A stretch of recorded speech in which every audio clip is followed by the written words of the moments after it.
ఏయ్ నువ్వు వచ్చి వాడితో ఉండాల్సిన అవసరం లేదు. నీకు విడాకులు ఇచ్చి ఇంకో పెళ్లి చేస్తాను. నీకేం వయసు అయిపోయిందా ఏంటి?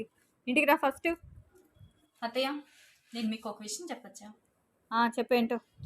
ఏం లేదు, మీరు ఇంకో పెళ్లి చేస్తానంటున్నారు కదా, మరి అక్కడ కూడా ఇలాగే అయితే ఏముందిలేండి, ఇంకో పెళ్లి చేసేస్తారు. మరి అక్కడ కూడా అయితే ఇంకో పెళ్లి, ఇలాగా తనకి పెళ్ళిళ్ళు చేసుకుంటే వెళ్ళిపోండి. ఏం మాట్లాడుతున్నారు, కొంచెం మీకన్నా అర్థమవుతుందా? వయసులో ఉంది కదా, ఇంకో పెళ్లి చేస్తాను అంటున్నారు. మీరు అన్నట్టు తను తెచ్చి ఇంట్లో పెట్టారనుకోండి, ఎన్నాళ్ళు ఉంటుంది? మీరున్న నాళ్ళు ఉంటుంది, తర్వాత తన పరిస్థితి ఏంటి? మా సంసారం మేము చూసుకుంటాం. సరే, మేము చూసుకుందామే అనుకుందాం. అన్నీ మాతో చెప్పుకోగలదా అమ్మాయి? తనకంటూ ఒక తోడు లేకుండా ఎన్నాళ్ళని బతుకుతుంది?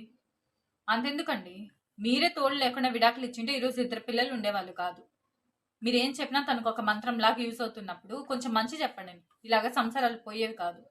ఏ అమ్మాయికైనా పెళ్ళైన కొత్తలో ఇబ్బందులు ఖచ్చితంగా ఉంటాయి. కొంచెం అడ్జస్ట్ అయితే బాగుంటుంది. మేము అడ్జస్ట్ అవ్వలేమో అన్నప్పుడు నెక్స్ట్ స్టెప్ తీసుకోవాలి. హ్మ్. మీరు చెప్పేది విన్నానంటే ఆ అమ్మాయి ఎక్కడ కూడా ఉండలేదు.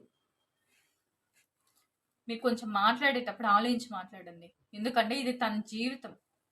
మీరు ఉండేది మహా అంటే ఒక 10 ఏళ్ళు ఉంటారేమో, దానికి ఇంకా 70 ఏళ్ళు సంసారం ఉంది. మీరు చెప్పేది వింటే అది ఒంటరిగా జీవితాంతం బతకాలి. పోయేది నాదేం లేదండి, మీ కూతురిదే.